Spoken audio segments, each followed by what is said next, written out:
But then she found herself on a spacecraft, completely, out of the blue. Suddenly she's on a spacecraft. And she says, oh, she says, there's a little grey being with big black eyes that shows me that they showed me how to levitate.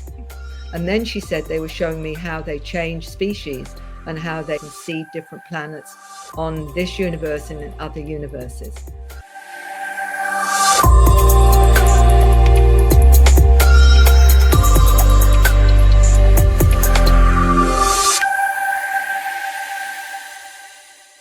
Hey there, Tara and I would like to say thank you so much for your continued support of our channel. Because of you, our audience, we became YouTube partners and we couldn't be happier. We just have one more favor to ask. If you could just hit that subscribe button down below and the like and maybe leave a comment, it would help our journey continue to grow on this YouTube channel. So I thank you in advance. You are awesome. It does seem like disclosure is imminent, that more of this information has been coming out more frequently and more prevalently across, more of the mainstream channels now with the congressional hearing that we just had last year with David Grush and a lot more whistleblowers coming forward. I know you've mentioned, and I watch also Dr. Michael Salla, and he's got a whistleblower that has discussed the arcs that are planted all around the earth, and waiting basically to be activated. Well, the arcs are really interesting, and there's no doubt from the whistleblower information that to me is that they're doing a drip feed disclosure to get people desensitized to this reality. So it's like, well, we'll tell you so much, get everyone used to taking photographs of UFOs and what have you. But the arcs themselves, the reason I came into the understanding with the arcs was literally because I did a regression with a lady who'd had experiences on board craft, and some of her very close friends were on the board craft as well. And she thought it was a dream until the next day they started to ring her up and say, we had this strange dream, we were on a spaceship, and what have you, which actually completely bowled her over because she thought it was her own dream and it wasn't real until we did some regression and we discovered that in fact it was a reality, and she had been connecting with these people to another life as well, which was another aspect of this. But one of them was her understanding of the arcs. Now, I didn't know anything about the arcs at this time. This was a regression where she was saying they've got things going on. They're coming back, and they've got certain plants they want to give humanity and what have you. And there's something that's got these strange symbols on it. So she was mentioning something that was like the arcs. Within a week, I came across information with Dr. Michael Salla and JP, the whistleblower, and others that were talking about arcs all over the world. And this one was around the Bermuda Triangle. But what they were saying was they're being activated by consciousness.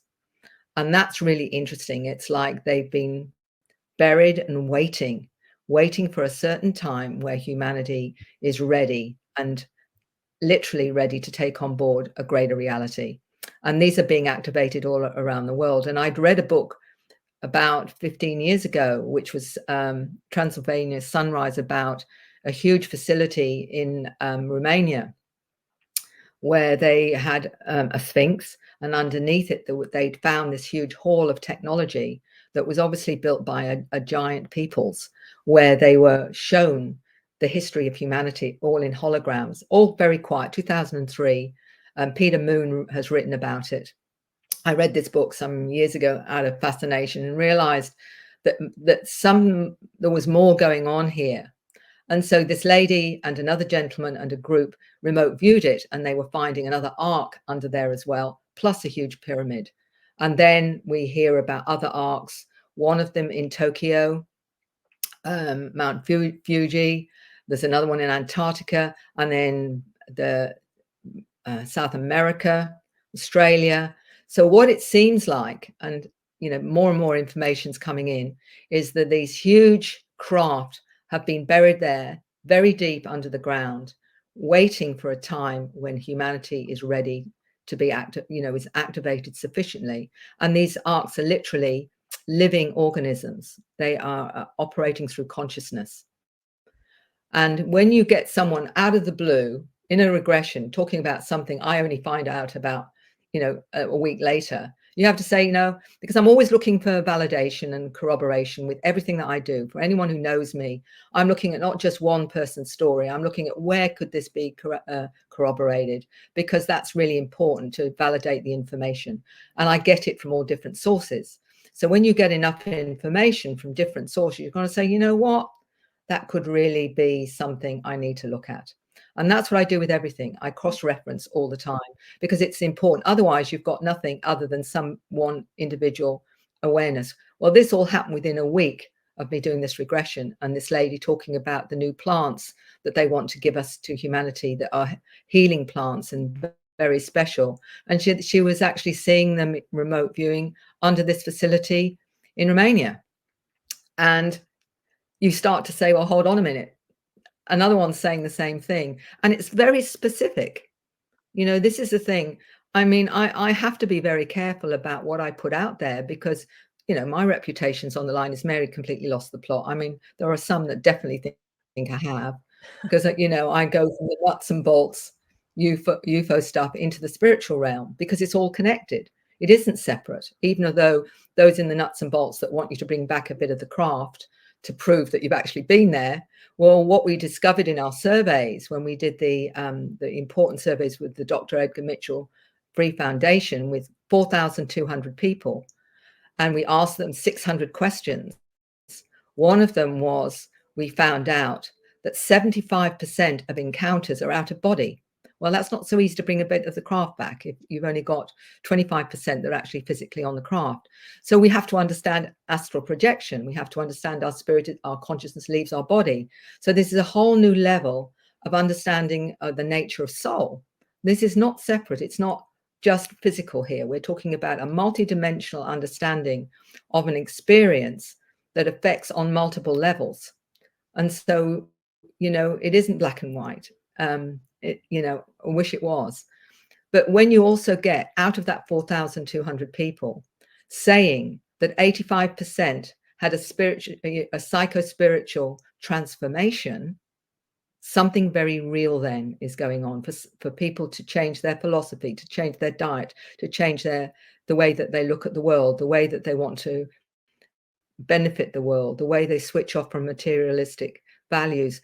Something very real happens if you're changing your whole paradigm after these experiences. And for many, it manifests in a whole host of ways by suddenly becoming artists, some of them bringing in strange writing and script, some bringing in strange languages we call star languages or light language and what have you. That doesn't happen just because they feel like it. It happens because something really significant has happened in their life, and it's usually through their encounters. Jumping over to the other topic that you mentioned about the plants, because I've actually heard that as well. I'm not sure where I heard. I think maybe Elena Denon may have talked about it at one point. But what I have heard is that the plants that will be given to us will be sort of an offering as a gift once we actually make first contact with whatever species will be that group of people, which again, from what I understand, should be a humanoid species. These plants, as you mentioned, will have a healing aspect to them, and that allegedly they'll be glowing. So this will be something that will be given to us as a gift. Is that kind of along the lines of what you have also heard? Absolutely. And also a lot of information's come in that a lot of the plants and the animals that we have on this planet come from other places. From other planets. These intelligences have brought them to planet Earth, and some of them in like form to what they are as well, but as an animal. For example, the dolphins are meant to be extraterrestrial, for example. I was going to say the octopus as well, right? Yes, the octopus, that's another one. Yeah, it's actually a very intelligent species. People Yeah. don't realize how smart they are. Exactly. And also many of the plants. And I'm going to tell you, because we did off with regression, what have you, was many years ago, when I was just starting out with all of this, a young lady wanted a regression. She was a friend of my daughter's, and she said, I just want to do a past life regression. I just want to see what that's like and if anything comes up. And so I said, okay. And that's all we were doing. She went back to a medieval period, where she was a wise woman, a healer. And I said to her, okay, so how do you get to know about what plants are healing and what kind of herbs and all this kind of stuff?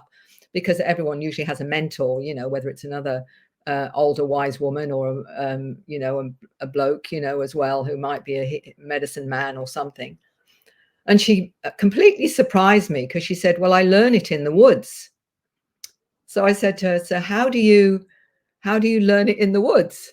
And she says, oh, she says, there's a little gray being with big black eyes that shows me the different herbs I need to use for different illnesses and ailments.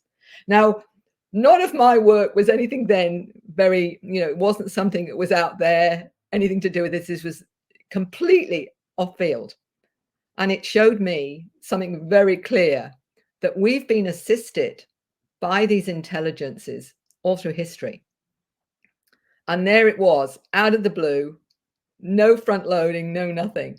And this is what I want to say, is they've been with us all along with many of these, humanoid beings, light beings and what have you. And they've been seen as angels and what have you. And getting back to religion, I don't particularly want to offend anyone because I wasn't brought up in a religion as well. I've just reinterpreted things like, the star as being a UFO, and that perhaps a bit of in vitro fertilization may have been going on, perhaps.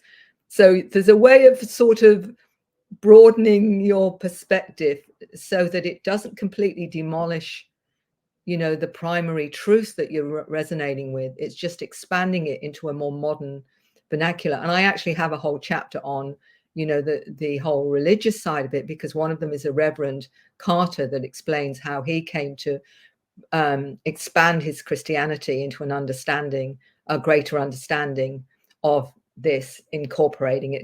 It's not impossible to marry that, but just give you a greater understanding from a more modern perspective, rather than from, one that's been fed to us for 2,000 years. I know there are some historical artwork that shows UFOs in the background, and people are interpreting it differently. People are not looking at it through that lens. A lot depends on what we've been educated to believe, and we're trying to fit things around that. It's just about looking at it from a more modern perspective and realizing that if we've had these intelligences, if you like, seeding us onto this planet and gradually allowing us to expand, they obviously have sent emissaries at certain times to bring in a more loving kind format. And I see, Christianity as one of those, because it's one of love. It's one of acceptance. It's one of forgiveness, all those things that are a higher consciousness.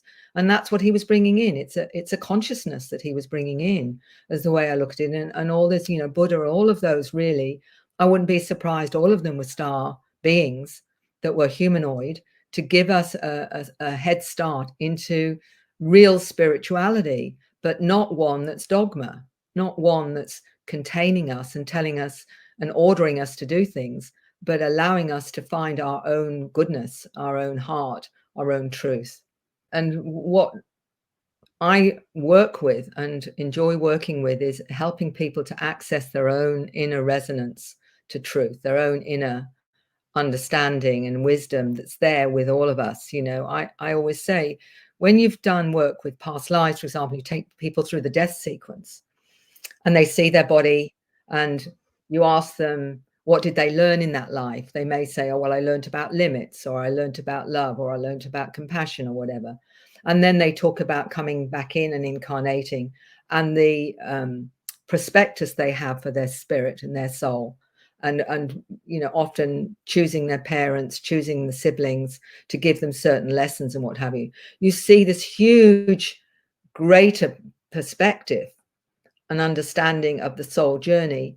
And for those that feel like they don't always have a choice in this, when I've worked with someone in hypnosis and they've had certain experiences and they're still trying to understand their connection to these beings, I'll say to them, did you consent to this experience? And that many of them, and in fact, majority will say, yes, but before I came here. So it was a soul agreement. And that often changes the whole perspective. The thing is, we're all souls on the same trajectory, really, and just helping each other on the way. And, what I would say is what you're doing with Tara is actually is extremely significant, because what you're doing is sending out information through what you're doing to assist so many people connect the dots.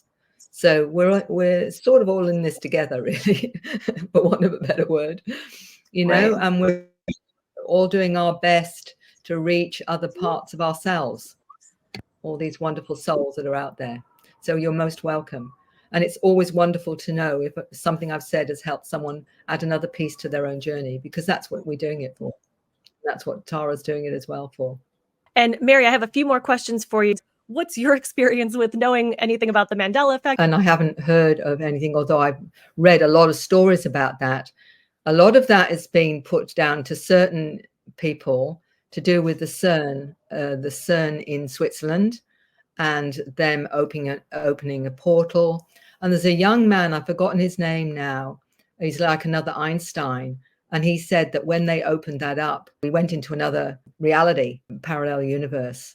And that's why many people are experiencing the Mandela effect. The thing is, all of that scientifically is possible.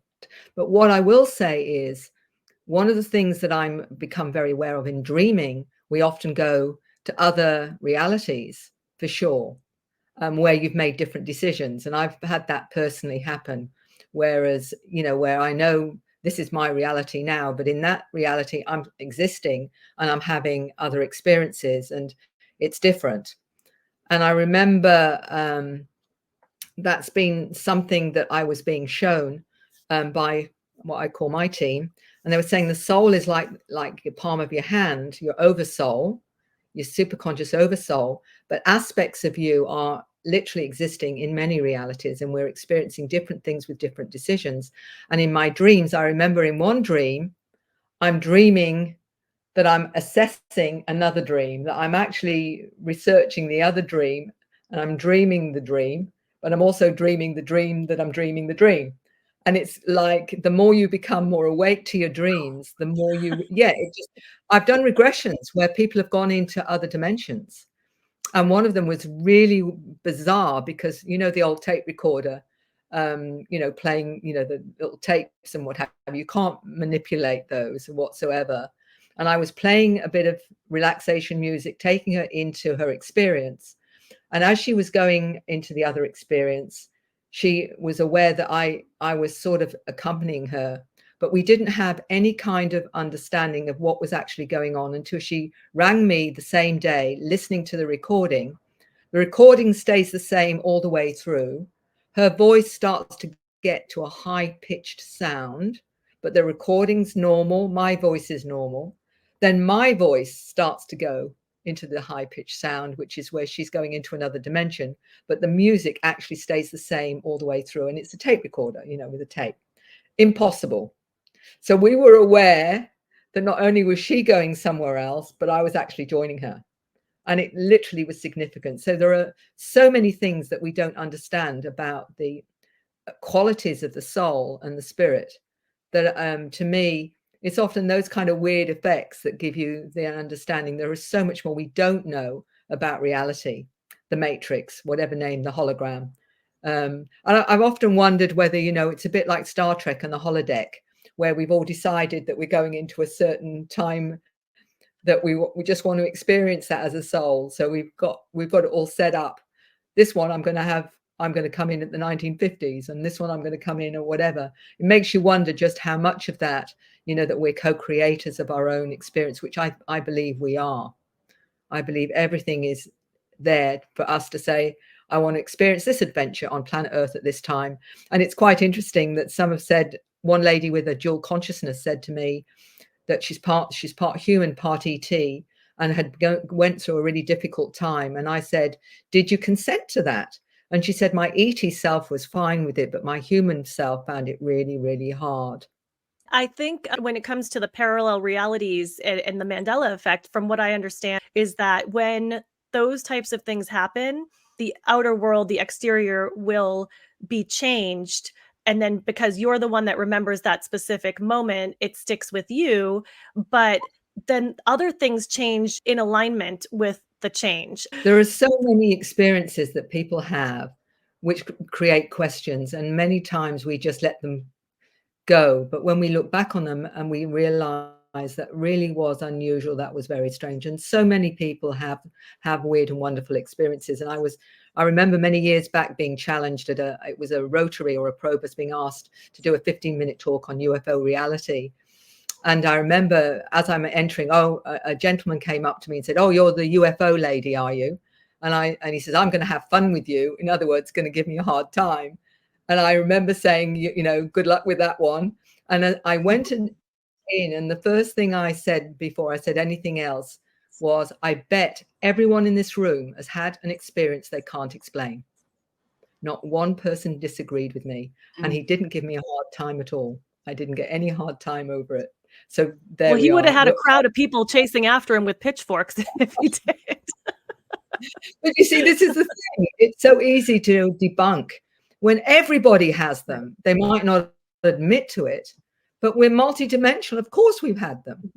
No matter what you think, you may never talk about it because you know that people won't believe you, or you're not even sure you believe yourself. The numbers of times, you know, I get a phone call and they say, "You're probably not going to believe me, you know, but I still need to talk to you anyway," because they automatically think that you're going to dismiss their story and what have you. And yet I say, well, you'll be amazed at what I will accept, because I don't know what I don't know. That's the truth. None of us know what we don't know. Therefore, how can we dismiss anybody's experience and story? That's a blind spot, I think, for all of us, is not knowing what we don't know, and not knowing we don't know that we don't know what we don't know. Say that 3 times first. Yeah. But jumping back to the timeline switches, do you have a method or an exercise that somebody can do to change their timeline purposefully? Is there something that somebody can actively do for themselves if they want to change their timeline? One of the most powerful times for manifesting is just before you go to sleep, when you're just going in that nice sort of comfortable place. What many of us do automatically is we review the day. And most times, what do? We review the things we're not happy with. Oh, I wish that hadn't happened. I should have done this. And why didn't I, you know, say that to that, whatever it is? Instead of doing that, look at what worked in the day and look at what you want to bring into your life in those very few sort of trance moments just before you fall asleep, because that's the frequency that you're putting out to the universe in the most clearest time, because you're in a relaxed place and you're being really clear. So rather than going over what you're not very happy with, which never helps any of us, because we go and we chew on it and we get ourselves into get upset, and then we find we can't sleep. Find what did work in the day, but also what you want to put forward as your future, because that time is really powerful time when you're in that nice relaxed state before you fall into sleep. And that's something everyone can do. What are your thoughts on the secret space program? That's an interesting one. I'm very fascinated. They're calling it the breakaway civilization. And I do think there is one. And I think the rest of us, are the ones not privy to all the technology that's been available for a long, long time, from the crash craft and the interactions with certain governments with these intelligences and what have you. Night vision, for example, fiber optics, digital chips all came from that. Lots of healing technologies, free energy. All of this is being kept by a special elite, part of our governments, or beyond the governments, the ones that have all the power and control. And they've kept it to themselves. They've kept that. And of course, the space program. I have heard too many stories, and I've worked with a number that have been part of those programs. And there is no doubt in my mind that this breakaway civilization is in a whole different reality to the one that we have. And we're kept from all of that, all these, the free energy stuff. For example, we've talked about the fact that they've still got technology 30 years or more in advance of what we're given, where they drip feeding it to the rest of us and what have you, from free energy, as I say, to healing, the med beds, all this kind of thing that's out there. I have absolutely no doubt this is being kept from us. And I don't know yet whether we're ever going to be told the truth.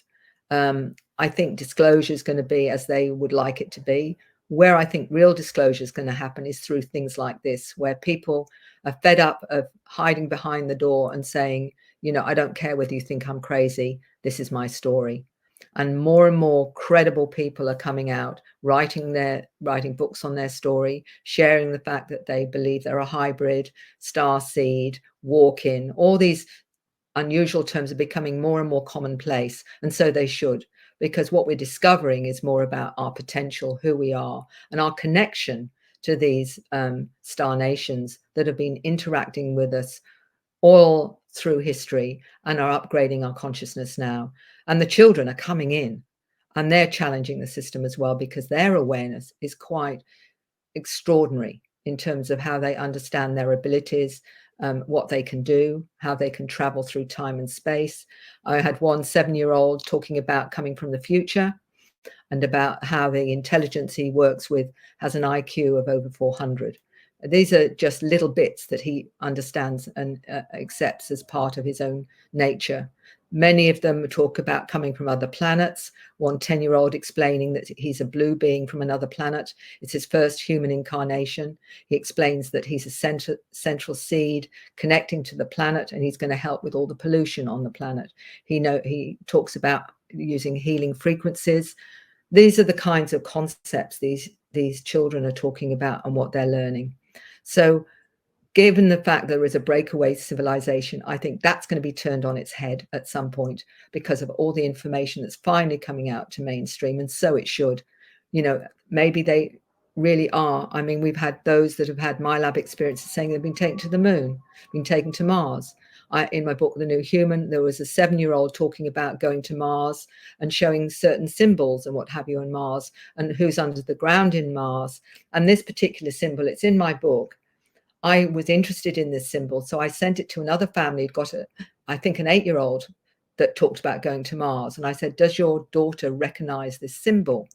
And he didn't tell her the background. The father didn't. He just showed her the symbol. Oh, she said, yeah, that's the one they show you. This is one that they tell you that they're here, and gave a huge explanation about it, completely corroborating the symbol that this other 7-year-old had said that she got when she was taken to Mars. No interaction between either of them. Those are the kinds of things that are very powerful as corroboration. They talk about one 8-year-old explained that she was taken. She was so excited to tell me. She said, 2 nights ago, they took me and I went to another planet and I learned they showed me how to levitate and use my third eye. And then she said they were showing me how they change species and how they do different species for different planets and seed different planets on this universe and in other universes. And she was so excited to tell me all of this because it was all very fresh in her mind at the time. This is what I mean. You get information like this completely without any front loading. It's not stuff you see on the TV and cartoons, and using very interesting terms that only adults would really understand. And 3-year-olds talking about going on board craft. 8-year-old explaining he goes up with 2 of his friends. They show him how to use his mind and manipulate things in the air and create things in the air and teach him complex subjects. And I said to him, what are the complex subjects that you're taught? And he said, it's too complex for you.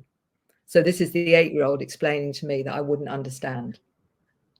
Everything from astrophysics through to cosmology. I have to say, I'm a little jealous because I wish that was me. I want to know how to levitate. We've all got that. We've all got these abilities, but it's been switched off. But what the awakening is and the conscious being triggered is a lot of our DNA that has that awareness, that understanding of who we really are, is being activated. And we are, you know, we might be the older models, but we have it all within us. With the new ones, they've come in more awake, but we're being awoken as well. And this is all part of this acceleration of consciousness. We've got it all in us. It's just a matter now of working with ourselves and like-minded frequencies of others to actually activate it as well. And that's what's happening. People are opening up intuitively all the time. They're starting to see presences, orbs of light, seeing energies, working with energies and healing and what have you. All of that is activating the rest of us. because every one of us that slowly is opening up, those frequencies are going out there. It's like an energetic frequency that's triggering other people right across the planet. So we're not only activating ourselves, but we're activating all of those around us through our words, through our the way that we behave. All of that is activating. And this is why we are now going to another level of consciousness in humanity.